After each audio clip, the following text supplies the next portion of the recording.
Estamos ante una nueva sesión de Pensaments. En este caso vamos a abordar un tema de mucha actualidad, como es el de la situación de las tasas de residuos y los retos, ¿no? que emanan de la Ley 7/2022.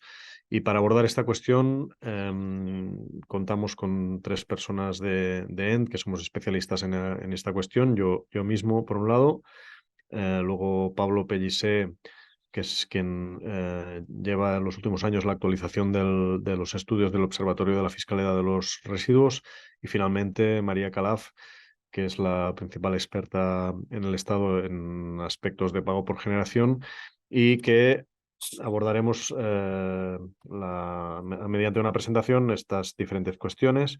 Voy a compartir sin más mi pantalla.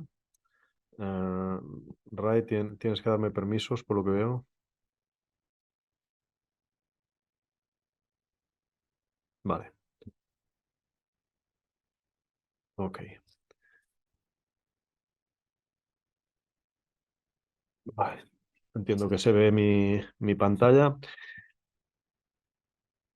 Yo voy a abordar el primer punto, que es el marco legal de las tasas de residuos, tanto el que teníamos hasta ahora como el que tenemos desde la aprobación de la Ley 7/2002. Luego voy a pasar la palabra a Pablo, perdón, a Pablo Pellicer, para que nos explique las principales conclusiones del estudio sobre las tasas de residuos en España en 2023 y cómo estamos en relación a estas obligaciones. Y finalmente hablará María Calaf sobre tasas justas y sistemas de pago por generación. Pues sin más, voy al tema. Por un lado, las tasas de residuos están reguladas en la Ley de Haciendas Locales como cualquier otra tasa, y hasta antes de la ley de la 7/2002, 7/2022, esta era la única, o el principal elemento regulatorio, la Ley de Haciendas Locales, que establece, como para el resto de tasas locales, que estas son la contraprestación pagada por los servicios que la Administración presta sin competencia de la iniciativa privada, como es el caso de los servicios de gestión de recogida y tratamiento de residuos. Ya no es el caso de los residuos comerciales, que pueden ser prestados por actores privados, y que por ello también admite precios públicos, como comentaremos más adelante. El Real Decreto Ley que aprueba el texto refundido de la Ley de Haciendas Locales prevé la posibilidad de las tasas de basuras explícitamente, pero no las obligaba. Esto, como veremos, es uno de los cambios que nos viene con la nueva Ley de Residuos. Sin embargo, nos encontramos ante tasas que tenían una finalidad principalmente recaudatoria. Si bien no excluía posibles incentivos ambientales, estos no eran mencionados en la ley, y por esto nos extrañó que hayan sido muy poco aplicados hasta el momento. El principal elemento orientador que decía la ley en cuanto a la tasa, esta y cualquier otra por prestación de servicios, es que como máximo debía cubrir el conjunto de gastos en su conjunto. Esto es otro cambio importante que trae la ley de residuos. Así pues, la Ley de Residuos, aprobada en abril de 2022, en el artículo 11.3, lo que nos dice es que en el caso de los costes de gestión de residuos de competencia local, de acuerdo con la Ley de Haciendas Locales, las entidades locales deberán establecer, por tanto, obligatoriamente, en el plazo de 3 años, una tasa o, en su caso, una prestación patrimonial de carácter público no tributaria específica, diferenciada y no deficitaria, que permita implantar sistemas de pago por generación y que refleje el coste real, ya sea directo o indirecto, de las operaciones de recogida, transporte y tratamiento de los residuos, incluidos la vigilancia de estas operaciones y el mantenimiento y vigilancia posterior al cierre de los vertederos, aspectos que hasta ahora típicamente no venían siendo recogidos en las ordenanzas fiscales. Además, bueno, antes de abordar este punto, sí decir que también la ley introduce el concepto de la posibilidad de cobrar los servicios mediante una prestación patrimonial de carácter público no tributaria. Si hay interés en el debate, podemos entrar en cuándo es más pertinente un instrumento u otro. A la práctica está bastante claro en la jurisprudencia, en la doctrina, en qué casos debe aplicarse cada una de las diferentes figuras. En cuanto a la ley, prosigue en el siguiente artículo con diferentes disposiciones sobre elementos que se podrán tener en cuenta a la hora de configurar las tasas. Estos son cuestiones que aparecieron no en el mayoritariamente, no en el proyecto de ley, sino en el trámite de discusión parlamentaria, y la verdad que su redacción no es la más afortunada desde el punto de vista de la técnica jurídica, pero en todo caso, lo que finalmente la ley dice es que se pueda tener en cuenta la inclusión de sistemas para incentivar la recogida separada en viviendas de alquiler vacacional o similar, la diferenciación o reducción en el supuesto de prácticas de compostaje doméstico comunitario o de separación y recogida separada de la materia orgánica compostable, también consideraciones en relación al uso de puntos limpios y finalmente un punto D que es redundante, puesto que ya venía permitido por la Ley General Tributaria, que es la consideración de aspectos sociales o de capacidad económica, ¿no? En cambio, para los tres beneficios fiscales de naturaleza ambiental, sí que comentar que en este caso la ley innova, puesto que a pesar de que algunos de estos sistemas ya venían siendo aplicados por algunos ayuntamientos, mayoritariamente, de hecho, no un número muy importante de ellos, sin embargo, había un cierto limbo legal sobre bueno, sobre dónde, en qué se anclaban, ¿no? Esta posibilidad de beneficios fiscales que ahora queda claramente tipificada. Y finalmente, es curioso que los aspectos que he comentado, que son realmente los principales que introduce la ley en materia de tasas, no implican una modificación de la ley de haciendas locales, sino que cabe considerar que son elementos adicionales a dicha ley. En el caso de este último punto, este beneficio fiscal, sí que la ley de residuos modifica explícitamente la ley de haciendas locales. En particular, lo que dice es que las entidades locales pueden establecer, por tanto, con carácter voluntario, una bonificación de hasta el 95% de la cuota para aquellas empresas de distribución alimentaria y de restauración que tengan establecidos con carácter prioritario, en colaboración con entidades de economía social carentes de ánimo de lucro, sistemas de gestión que reduzcan de forma significativa y verificable los residuos alimentarios. Es decir, es una bonificación orientada a la prevención del desperdicio, del derroche alimentario. Y ahora paso la palabra a Pablo para que nos ilustre en relación a en qué punto nos encontramos en el Estado a 2023 en relación a las diferentes obligaciones de la ley. Pablo, cuando quieras.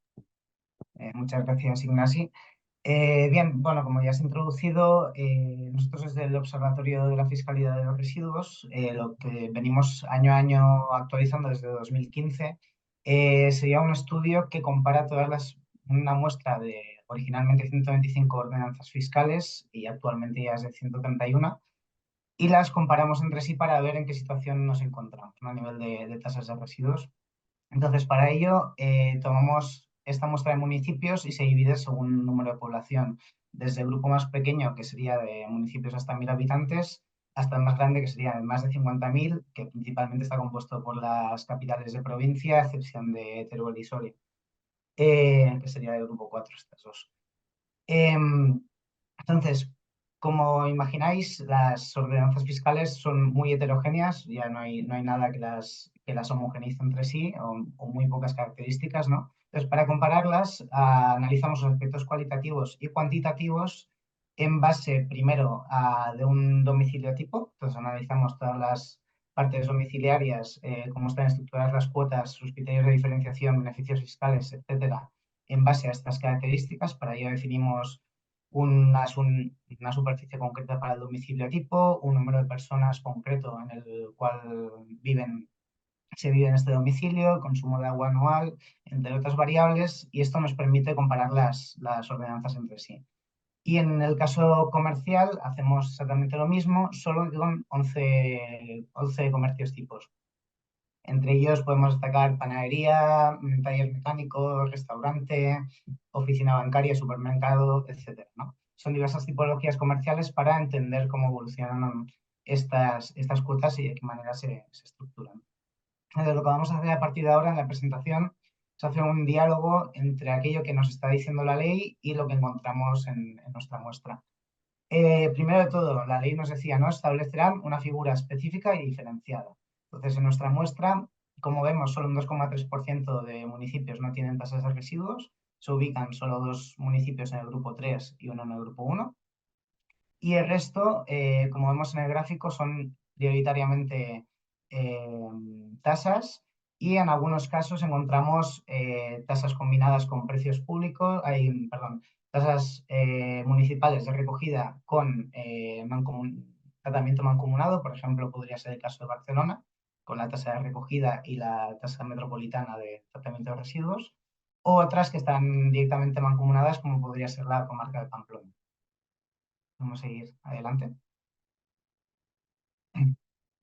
En el plazo de 3 años, esto recalcar es muy importante, ¿no? Para ver en qué situación estamos. Este plazo se cumple el 10 de abril de 2025 y tenemos que considerar primero que se necesita mucho tiempo para preparar, diseñar una modificación de ordenanza fiscal, redactar la memoria económica, aprobarla, etcétera.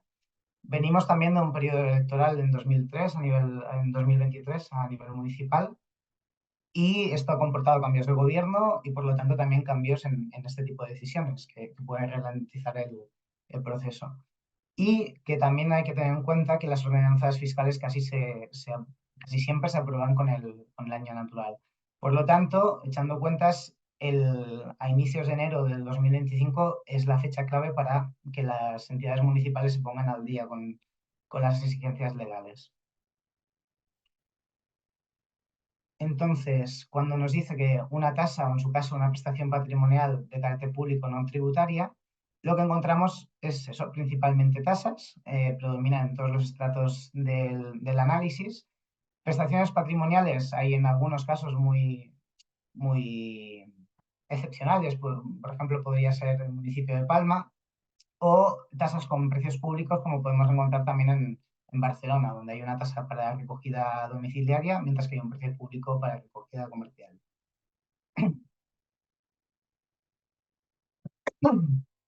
A nivel de no deficitario, bueno, veremos aquí las cuotas medias por cada estrato de población, son medias simples entre ellas, y asimismo hay una media simple global que es de 90,65 euros. Vemos que las cuotas son crecientes según el estrato de población. En el grupo 5 las cuotas son más elevadas que en el grupo 1, en este caso. Y asimismo también hemos elaborado una media ponderada, dado que la muestra de población en la que partimos es del 33% de la población española. Hemos ponderado lo que sería una cuota tipo domiciliaria que vendría a reflejar 92,8 euros por persona y año, sería en este caso. En las cuotas comerciales hemos hecho un ejercicio similar, vemos también mínimos y máximos que se alcanzan en cada grupo de población y por cada comercio tipo que os habíamos comentado.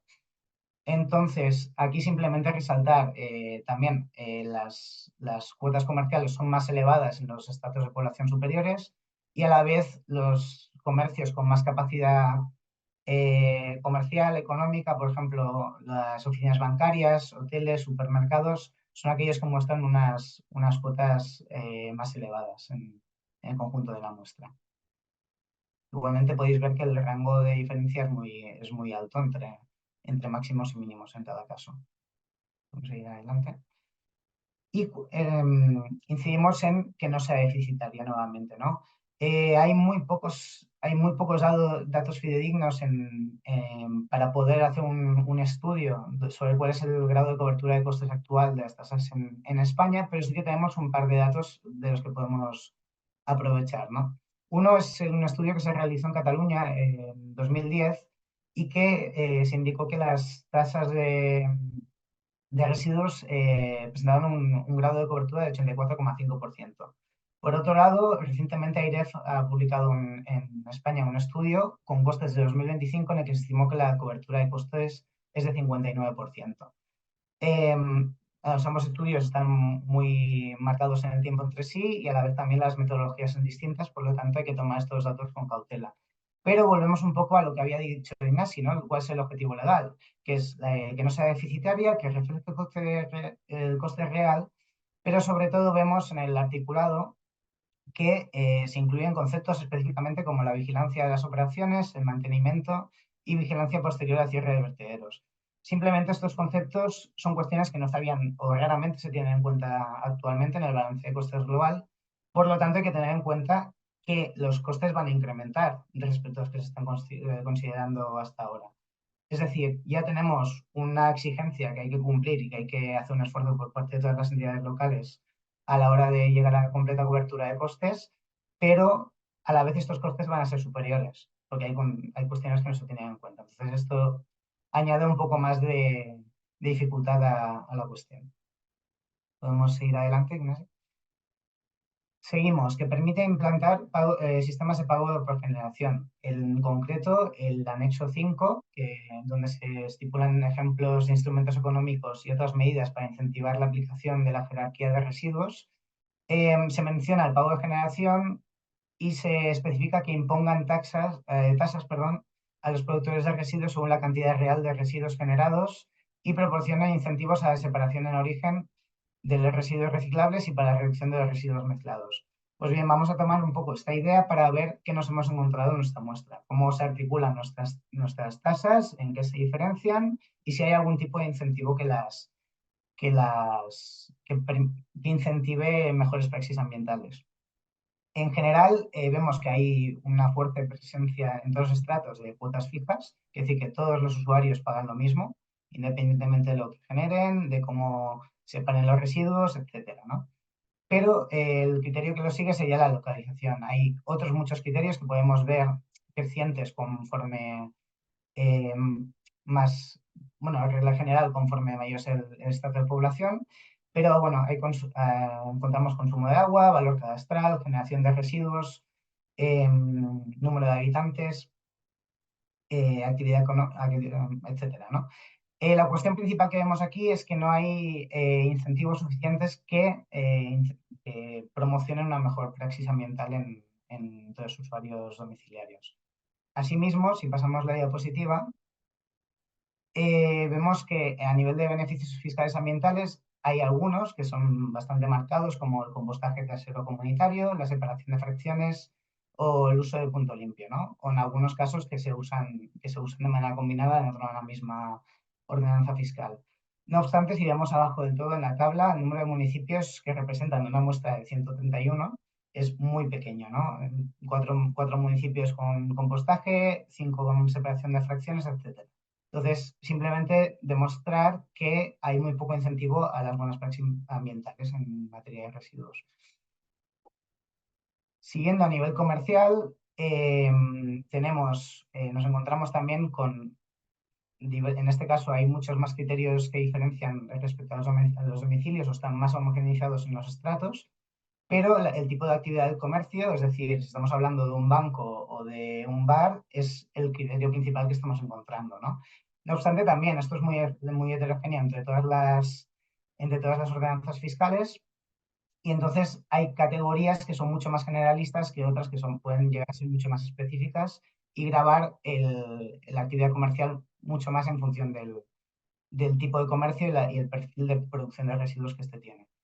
En el caso comercial tenemos la generación de residuos del comercio, pero bueno, hay otros factores que tampoco inciden tanto en materia de generación de residuos. Entonces, si pasamos al siguiente, vale, estamos. Entonces, simplemente incidir en nuestra muestra de estudio, se ha dado poco, se ha visto poco esta priorización del comportamiento de incentivar una mejor praxis ambiental por parte de los usuarios. Y estos sistemas de pago por generación sí que lo harían. Entonces, por lo tanto, ahora María nos va a introducir un poco mejor a qué son y cómo funcionan. Y yo ya le dejo paso. Muchas gracias, Pablo. Y buenos días a todos. Sí, mi presentación irá un poco más allá de los sistemas de pago por generación. Hará una breve descripción, pero en primer lugar quería pues, incidir en este aspecto, en el hecho de que la ley conlleva por primera vez en un texto legal español se menciona el concepto de pago por generación, con lo cual esta ley consolida el concepto de pago por generación. Aún así, a nivel español menos del 1%, 0,3% de los municipios tienen este sistema implantado. Y la misma ley también invita a disponer de sistemas de recogida individualizada, que, como son los sistemas de recogida puerta a puerta o contenedores cerrados, que es una premisa previa para que se puedan implantar estos sistemas de pago por generación, tal y como os explicaré un poco más adelante. Los sistemas de tasa justa o pago por generación son aquellos sistemas en que la tasa de gestión de los residuos municipales grava o bonifica a los productores de residuos en función de su comportamiento ambiental, incentivando a la recogida selectiva y a la reducción de residuos, concretamente a la reducción de la fracción resto. Pero para ello hace falta un contador, es decir, hace falta la identificación del generador y la medida de la cantidad de residuos. Por ello, os he mencionado en la anterior diapositiva que es imprescindible que haya implantado en el municipio sistemas de individualización de la recogida, como son el puerta a puerta o los contenedores cerrados inteligentes. Además, el incentivo que se cree en estos sistemas de pago por generación dependerá de dos factores principales: de la base imponible, es decir, las fracciones gravadas o bonificadas, y de la estructura de la tasa. En relación a las fracciones grabadas, si gravamos la fracción resto, el incentivo será la reducción de esta fracción y a la recogida selectiva de las otras fracciones. En el momento en que gravamos otras fracciones, como podrían ser los envases o otras fracciones selectivas, el incentivo sería a la reducción también de estas fracciones selectivas. En cambio, si se bonifica una fracción, el incentivo es la mejora de la recogida separada de esta fracción. Por otro lado, en relación a la estructura de la tasa, como os comentaba, también se modela el incentivo en función de la estructura de la tasa. Si la parte variable, tiene un peso importante dentro de la estructura de la tasa, el incentivo creado hacia la reducción de residuos y a la mejora de la separación será mayor. Por otra parte, para poder cubrir los costes fijos del sistema, se establece la parte general, la cual puede ser fija o bien puede depender de alguna variable como el número de residentes por hogar, la superficie, etc. Adelante. Aquí quería, ligando un poco con la base imponible de fracciones grabadas o bonificadas, establecer una primera clasificación de lo que consideramos que está dentro de tasa justa. Dentro de tasa justa se pueden considerar tanto los sistemas de pago por generación como los sistemas de bonificación por participación. En los primeros, pay as you throw en inglés, son aquellos sistemas en que la tasa que paga el usuario está directamente relacionada con el peso, el volumen o el número de aportaciones de residuos como mínimo de la fracción resto. Y el objetivo es la reducción de esta fracción resto y la mejora de la recogida separada de las otras fracciones. En el caso de la modalidad de bonificación por participación, el objetivo es la bonificación de la tasa del usuario en función de las aportaciones de algunas fracciones selectivas que se escojan. Y el objetivo final es mejorar la separación de esta fracción. Adelante. Y una tasa puede tener una combinación de ambos sistemas. Es decir, una tasa justa puede incorporar un pago por generación de una fracción resto y una bonificación de otra fracción, como puede ser la orgánica o los envases, etc. Las modalidades. Las modalidades se clasifican en función del modelo de recogida. Como os he comentado, principalmente necesitamos que el modelo de recogida esté individualizado, es decir, que sea o bien un sistema de puerta a puerta o un sistema de contenedores inteligentes principalmente.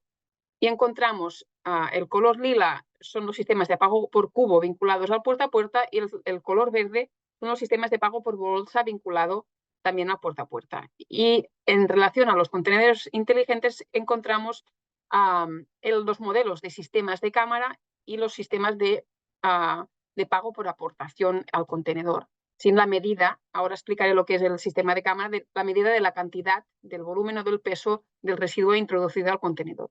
Adelante, por favor. Aquí un poco más entrando en detalle en estos modelos, en los modelos vinculados a la recogida puerta a puerta está, por ejemplo, en los sistemas de prepago. que son los sistemas que hace más años que están ya en funcionamiento en el Estado y también en otros países, como son los sistemas de uso de bolsas estandarizadas, sin tag, sin identificación electrónica. Están los ejemplos de Argentona, por ejemplo, en Barcelona, Sportlas en Mallorca, Lasquera en Tarragona. Sistemas de pospago. En el caso de bolsas, en este caso la bolsa tendría que llevar tag.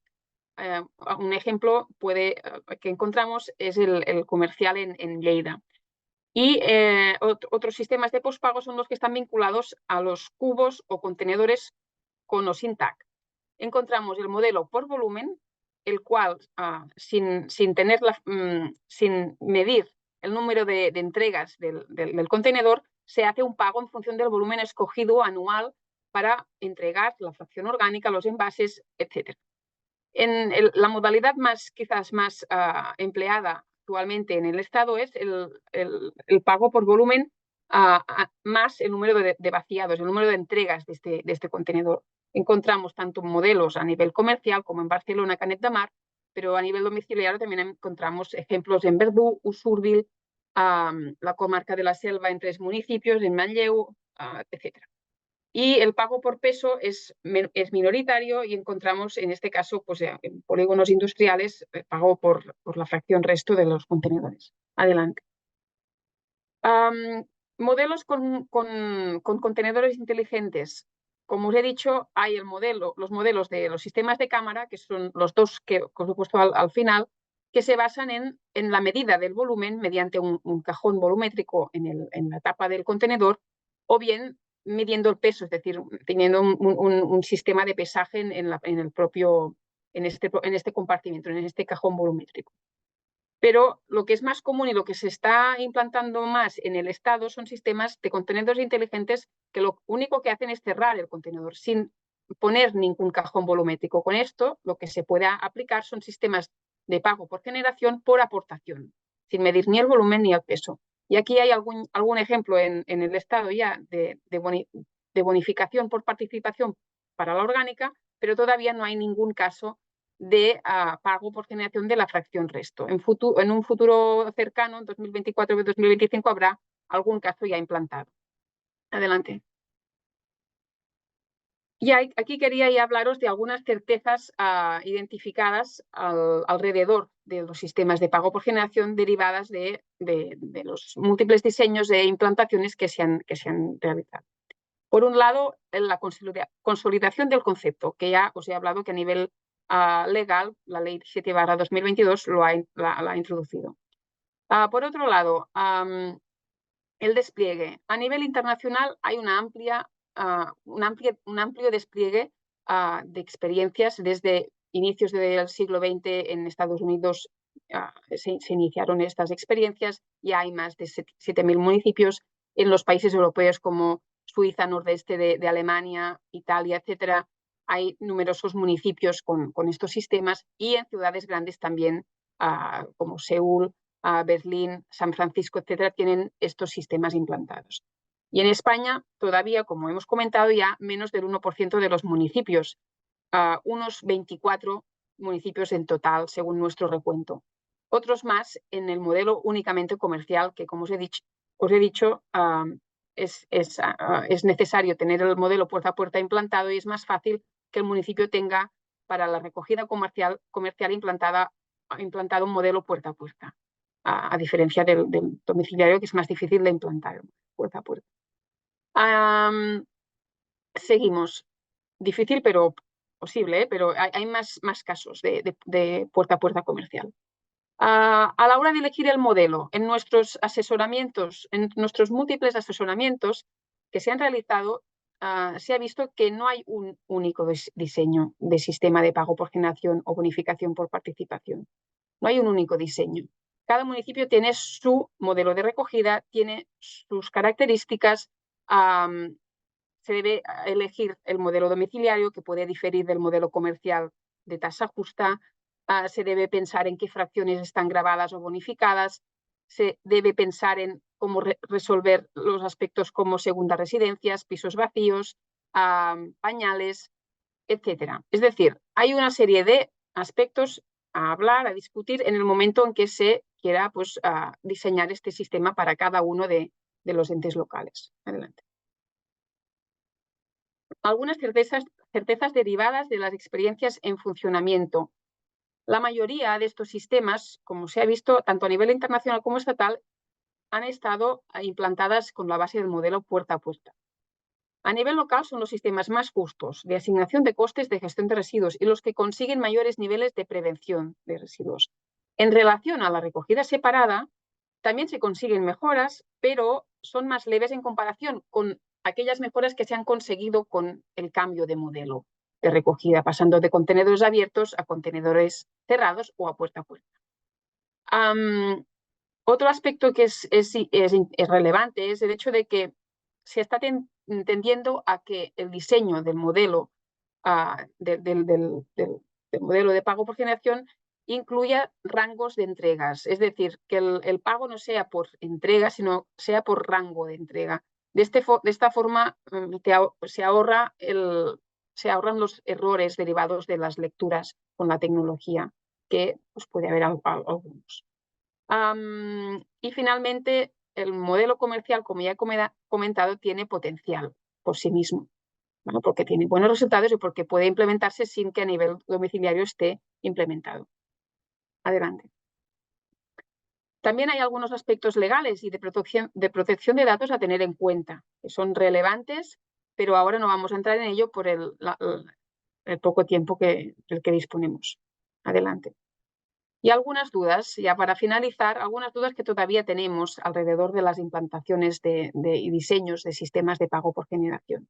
Adelante. En primer lugar, la aplicación de sistemas de pago por generación para la fracción resto sobre sistemas de contenedores inteligentes todavía es desconocida. Es decir, no hay ninguna experiencia en el Estado. Sí que hay alguna experiencia fuera del Estado a nivel internacional con buenos resultados. Pero se debe ser cauteloso. A nivel de la orgánica, los sistemas de bonificación por participación para la orgánica son más fáciles de implantar en estos sistemas y hay algunas experiencias. Aún así, hace falta también seguirlas y ver qué resultados dan. La reflexión es que se debe ser cauteloso y que se debe ir pues, paso a paso y hacer un buen seguimiento. Por otro lado, el turismo de residuos, que es este fenómeno que aparece en el momento en que se implantan estos sistemas de pago por generación, que es que el usuario, para evadirse del pago de la tasa, va al municipio de al lado que tiene contenedores todavía abiertos y deposita sus residuos ahí. Este fenómeno es difícil de medir, de determinar qué porcentaje significa, tanto en las experiencias que ya están implantadas, todavía más con las experiencias que tienen que venir, ¿no? Que se están diseñando. Pero hay algunas medidas para reducir este fenómeno. Por ejemplo, introducir una tasa más alta para los usuarios que no hagan ninguna entrega. Los usuarios que hagan 0 entregas al cabo de todo un año, pues se puede regular en la ordenanza fiscal esto. También se pueden exigir un mínimo de aportaciones antes de dar la bonificación para las fracciones bonificadas. Adelante. Y finalmente, la duda que tenemos es la de si aplicar una bonificación para la fracción envases es recomendable. El hecho de que esta fracción sea una fracción que interesa reducir, justamente si la bonificas, lo que parece es que se puede empeorar el consumo de estos productos, ¿no? Desde END somos partidarios de no bonificar por uso de esta fracción, aunque sí que somos partidarios de que el diseño de tasas justas en las que se mida el buen comportamiento del ciudadano midiendo varias fracciones selectivas, no solo los envases, sino la orgánica, los envases de papel, sí que los envases tienen que entrar en este diseño y tienen que tener un papel dentro de la medida del buen comportamiento. Un usuario tiene que generar envases para considerarse que está separando bien los residuos y generando poco a fracción resto. En este sentido sí que consideramos interesante. Y ya para finalizar, Ignasi va a daros las principales conclusiones de la presentación. Bien, gracias. Pues sí, a modo de resumen y de forma muy rápida, venimos de un marco legal que era muy flexible para las tasas de residuos, lo cual ha llevado a la gran heterogeneidad de situaciones que presentaba Pablo y que por lo general nos lleva a que los municipios no estén cubriendo costes ni están considerando hasta el momento de forma suficiente criterios ambientales. Eso es lo que precisamente intenta atacar la Ley 722 y las principales implicaciones de la misma serán o son que las tasas pasan a ser obligatorias. Esto afecta a un porcentaje pequeño de municipios, si bien no tan pequeño de población. La obligatoriedad de la cobertura de costes, este es el principal cambio de la ley, pasar de este 59% estimado al 100%. Esta sí que es una obligatoriedad que afecta a casi la totalidad de municipios y además en un plazo muy cercano. Por otro lado, los sistemas de tasa justa, a diferencia de otros países, son muy escasos en España. La ley no los hace obligatorios, pero sí que consolida su concepto como la forma más racional y más justa de asignar los costes y la única con una capacidad real de incentivar la prevención y la recogida selectiva por parte de los usuarios. La experiencia internacional, muy extensa, demuestra que los resultados de estos sistemas, si se implantan bien, son buenos.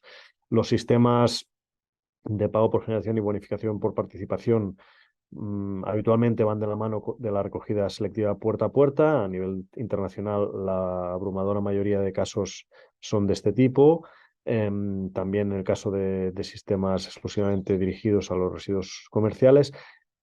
En lo que se refiere a la aplicación de experiencias de tasa justa con contenedores inteligentes, aún las experiencias son muy escasas y hay que hacer un buen diseño y un seguimiento de estas experiencias para valorar su potencial. Si bien en el corto plazo nos parece más que va a venir de la mano de los sistemas puerta a puerta. Y hasta aquí nuestra presentación. Gracias por la atención. Y ahora disponemos de 20 minutos por si hay cualquier duda o comentario, ya sea en el chat o levantando la mano.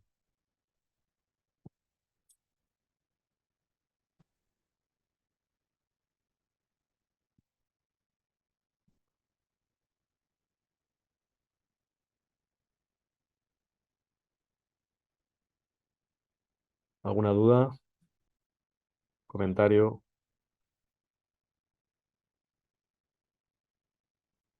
Sí, José David Moreno, cuando quieras. Hola, buenos días y gracias por esta presentación bueno, que el tema de la fiscalidad yo creo que está claro que a los residuos hay que aplicarlo si queremos esa gestión. Yo hablo un poco en tema a un residuo que no ha salido, pero bueno, estaba, como han dicho María, el tema de los envases es por el textil, que podría un poco asimilarse, y más ahora cuando el textil está fraguándose su scrap, su wrap. Claro, ¿qué sistema poner? Pues claro, yo en principio el tema del pago por generación, el tema de esta tasa, claro, la pregunta es, ¿qué hacer para que no se incentive a consumir más y se haga el ejemplo del envase, que sea este tipo de fiscalidad, provoque lo contrario de lo que buscamos, que es que haya cada vez más residuo, cada vez en los contenedores, cuando lo que tenemos que ir según la economía circular es al contrario, pues evitar el residuo, ¿no? Evitar que se genere, ¿no? Es lo que es.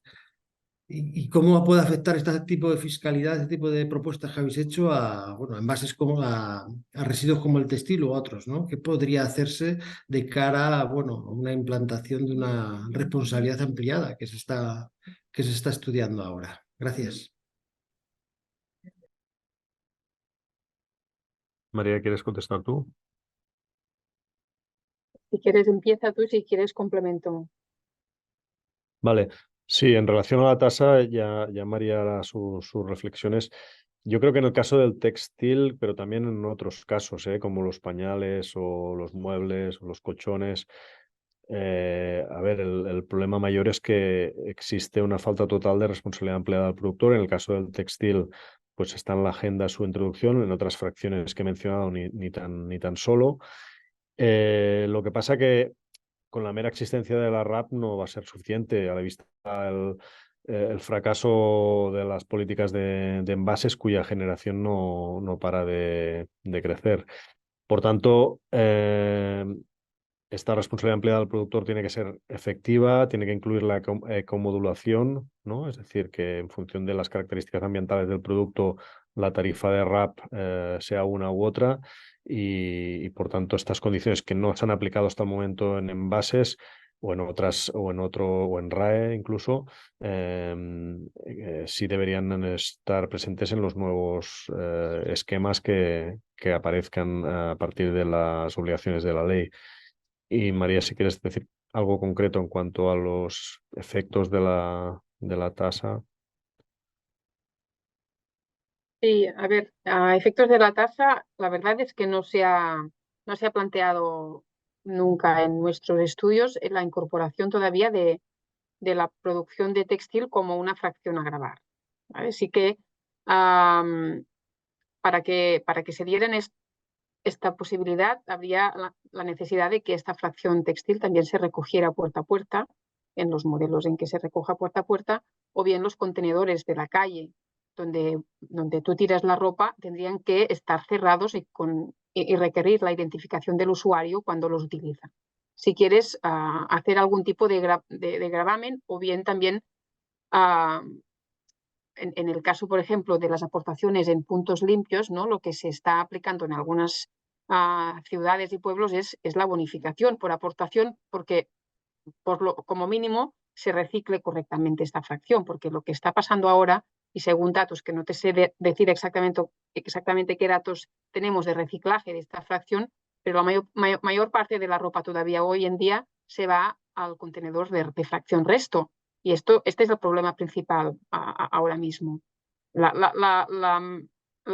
producción o la generación excesiva de esta fracción también es un problema, pero la no separación también es uno de los principales. Para mejorar esta separación, se tendrían pues que recoger puerta a puerta en más municipios, o bien realizar algún tipo de bonificación por aportación a contenedores de la calle mediante pues el cierre de estos contenedores.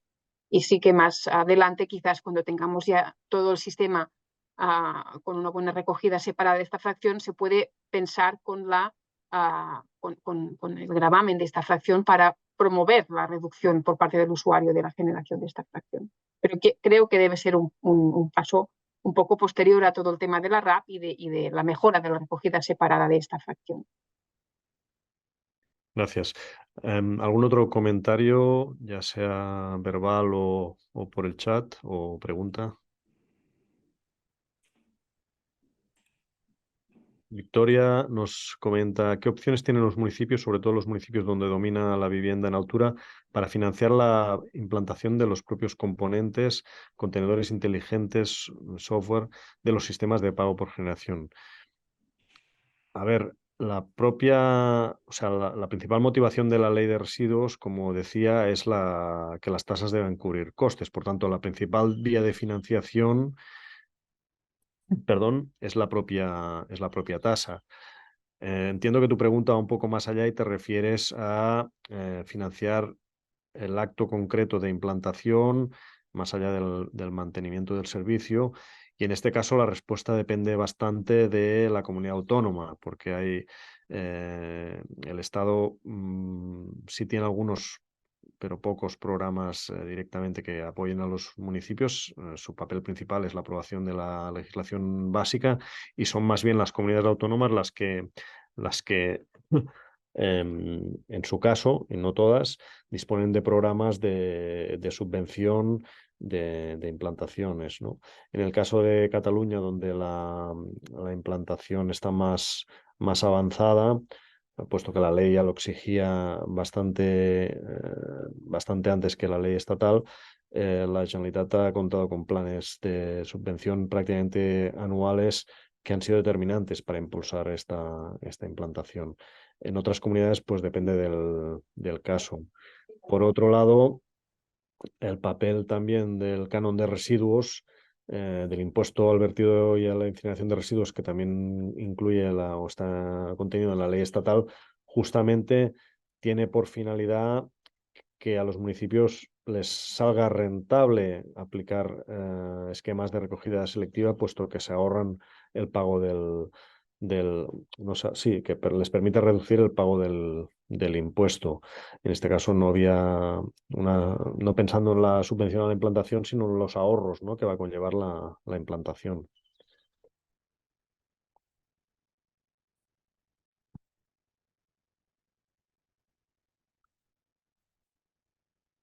Entiendo entonces que la obligación derivada de la ley para 2025 es que las tasas cubran todos los costes, incluidos los que habéis comentado.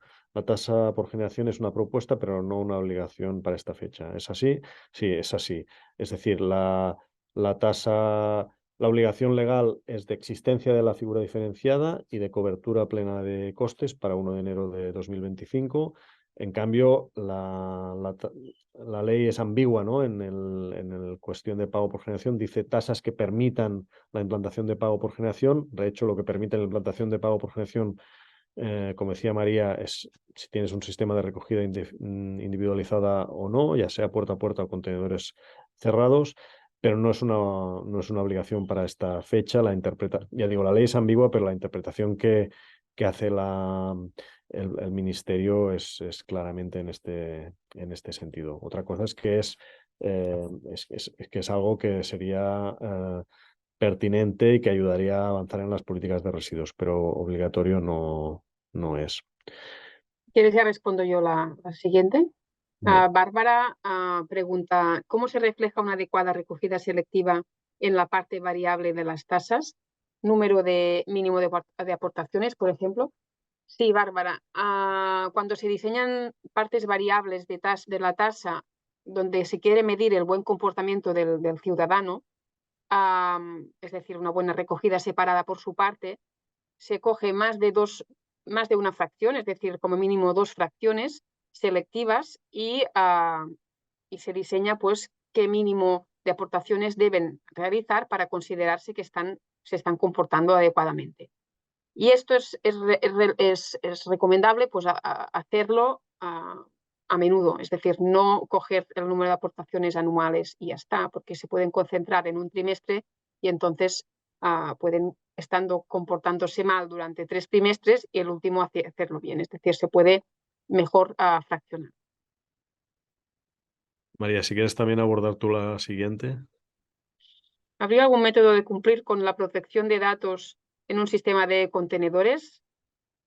Sí, este es uno de los aspectos en el que no he entrado a fondo, pero si queréis os hago una pincelada de los aspectos relevantes en protección de datos que hay que tener en cuenta en la implantación de los sistemas de tasa justa y también de los sistemas de individualización de la tasa, de la recogida, perdón, como son contenedores inteligentes o puerta a puerta. A ver, resumiendo, antes de implantar un sistema de recogida individualizada, se debe realizar una evaluación de impacto de protección de datos. Para ello, la Agencia de Residuos de Cataluña ha publicado un par de plantillas, plantillas para realizar esta evaluación de impacto. Una plantilla es para sistemas puerta a puerta y otra plantilla es para contenedores inteligentes cerrados.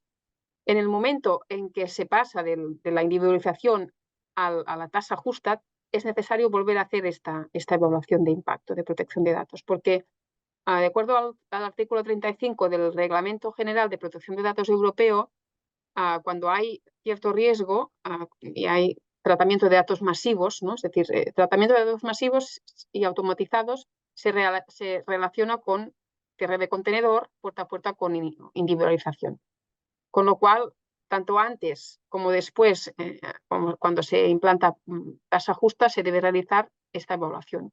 Luego, por otro lado, a nivel de protección de datos, gracias a la Ley 7/2022,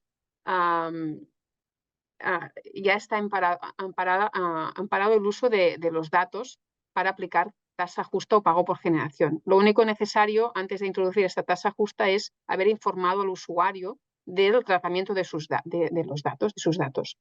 Y hace falta disponer de la acreditación conforme ha estado informado. ¿De acuerdo? Esto es lo mínimo que hace falta. En el momento en que se quiere instalar una app, una comunicación bidireccional con el usuario, sí que es necesario su consentimiento. Pero para aplicar solo tasa justa no. Ya está. Gracias. ¿Alguna otra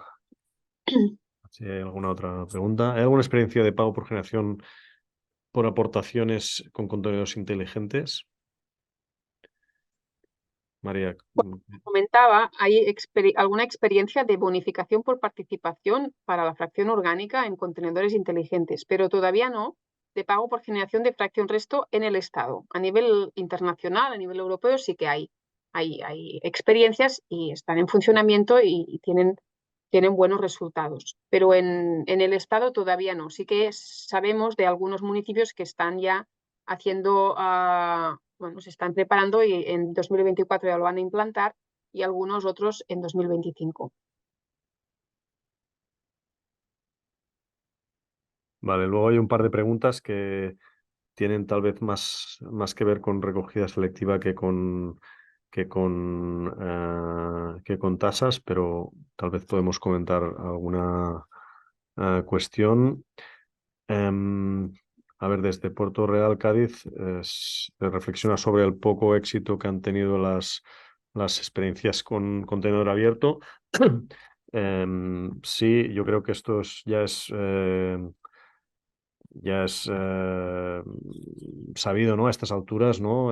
Sobre todo la experiencia de Cataluña, donde desde el año 99 es obligatorio la recogida selectiva de materia orgánica. Llevamos bastantes años estancados en los resultados, justo por el hecho de que se apostó por un sistema de contenedores abiertos que llegó bastante a su límite.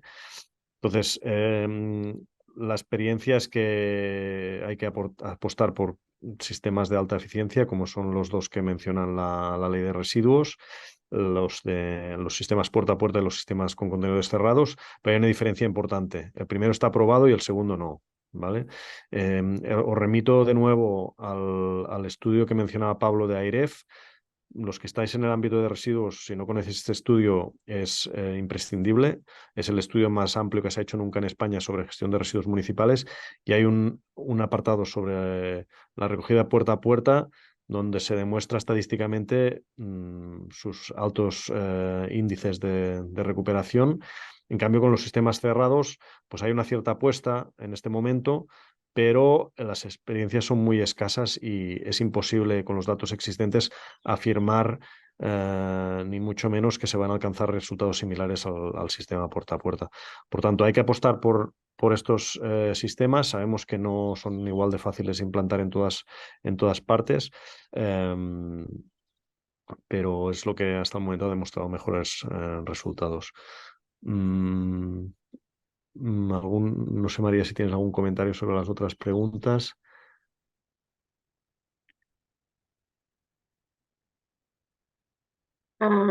¿Cuáles faltan para responder? Bueno, yo puedo responder la de si hay experiencias de poner a competir, entre comillas, a barriadas en lugar de individualizado. Sí hay algunas, entiendo que te refieres a individualizar la tasa no a nivel hogar, sino a nivel barrio o nivel distrito. Es curioso porque no hay muchas experiencias de esto, siendo un sistema relativamente fácil en aquellos municipios suficientemente grandes como para tener diferentes rutas dentro de un mismo municipio, ¿no? Por ejemplo, Barcelona tiene diferenciadas clarísimamente 4 zonas de recogida y esto es lo que se llama sistemas de bonificación, penalización, sistemas donde la tasa de un barrio podría ser diferente del barrio de al lado en función de sus resultados.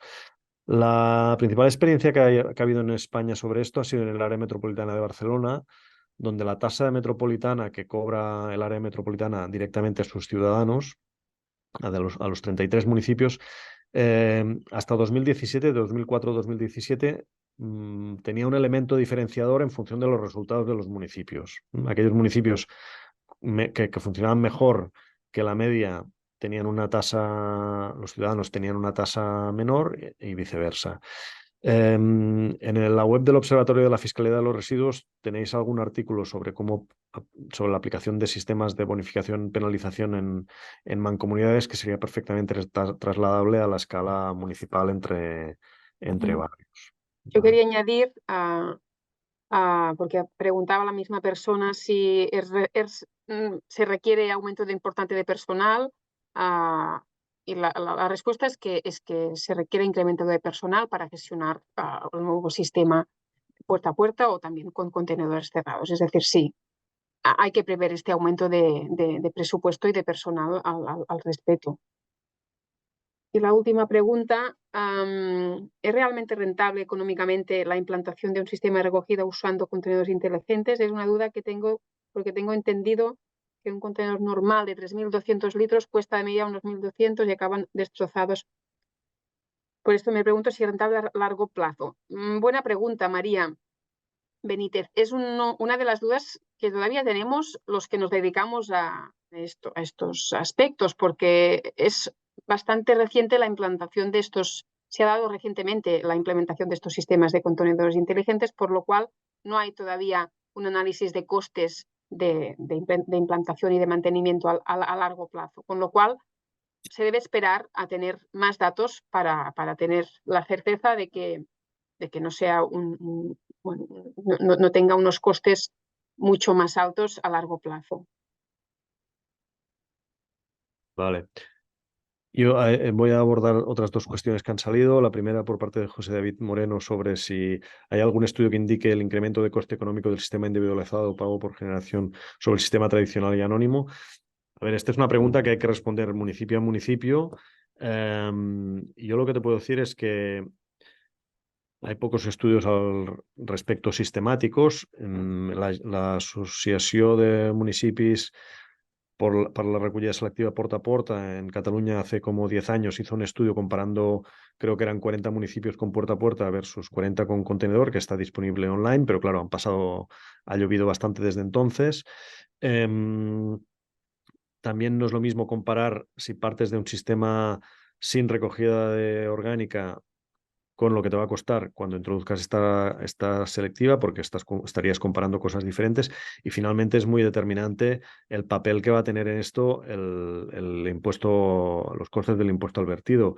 Nosotros cuando empezamos a hacer estudios hace 20 años de recogida puerta a puerta, siempre resulta más caro, pero si hoy lo repites, pasa lo contrario, porque entre medias ha pasado que no había canon de residuos en Cataluña y ahora el canon está en 60 y pico euros. Por tanto, lo que entonces te parecía caro, ahora te parece barato. Al final los costes son relativos en función de lo que cueste la alternativa.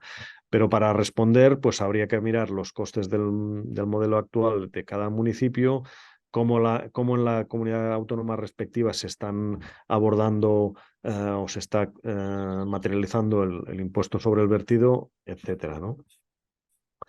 Y finalmente la pregunta de Montserrat Ruiz sobre si podría entenderse incompatible la actividad subvencional en materia de actuaciones de gestión de residuos con la disposición normativa de que la tasa recoja todos los costes de gestión.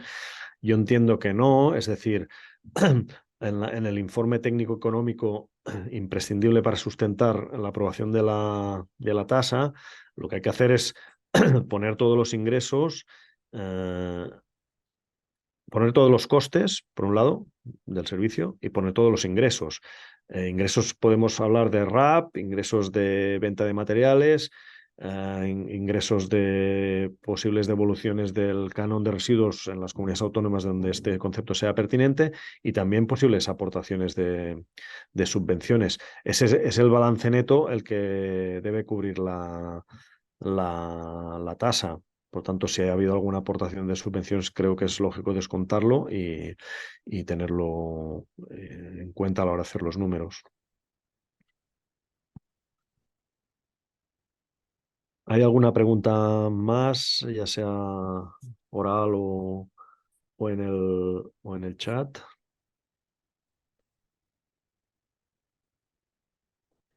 Bueno, pues Si no es el caso, lo dejaríamos aquí. La grabación de la sesión va a estar disponible en la web de END, como lo están todas las sesiones que hemos hecho con anterioridad. Y bueno, muchas gracias a todos y a todas por vuestra asistencia y confiamos que haya resultado de interés.